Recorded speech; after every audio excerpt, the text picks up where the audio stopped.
चला सोडून देऊ 60% तर 60%. छगन भुजबळचं म्हणणं आहे आमची 60% लोकसंख्या, बरं 60% व्हा, जाऊन दे, काय तुला काय खायचं.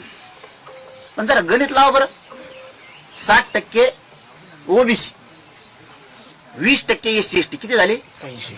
34% मराठा, किती झाले? 114. 150% लोकसंख्या असते राज्याची. तू का पागल काढतो का आम्हाला?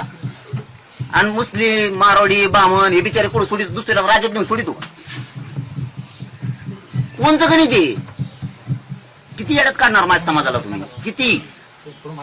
आम्ही आमच्या नोंदी आहेत, यांच्या नोंदी नाहीत, तरी आरक्षण दिलं. आम्हाला अडचणी का? आता येऊ गॅजेटवर. हैदराबादचा गॅजेटियरचा GR काढला. त्याच दिवशी मी सांगितलं होतं समाजाचं कल्याण करू शकतो तर आता विखे पाटील साहेब, कारण फडणवीसांनी सांगितलं आम्ही GR काढला. ओके, देऊन टाकलं श्रेय तुम्हाला. दाखवा मला श्रेय नाही दिले, दाखवा मला. हे बघा, आज नका ऐकून घेऊ तुम्ही सुद्धा.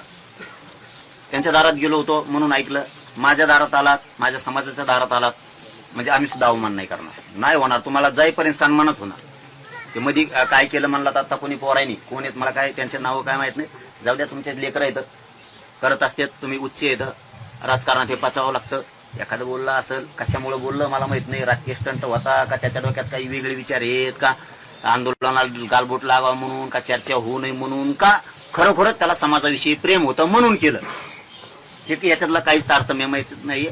परंतु असं काही होणार नाही.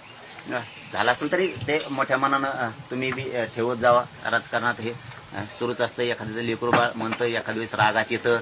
कोणी मला खरंच माहित नाही नाव गाव त्याचं काय आहे काय नाही, परंतु म्हणत असते रागाच्या भरात येतं एखाद्या वेळेस.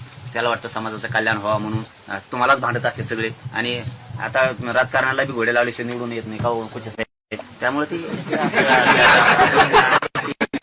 पण तुम्हाला सांगतो, तुमच्याकडे यायच्या आधी मी मीडियासमोर बोललो. त्यांनी जी चूक केली असेल, कुठलाही गुन्हा दाखल करून त्यांचं आयुष्य खराब करू नका हे मी मीडियाला तुमच्याकडे यायच्या आधी सांगितलं. नाही, ते मी सांगितलं मीडियावाल्यांनी मला, ते त्याबद्दल आता आपण येऊ गॅजेटकडे.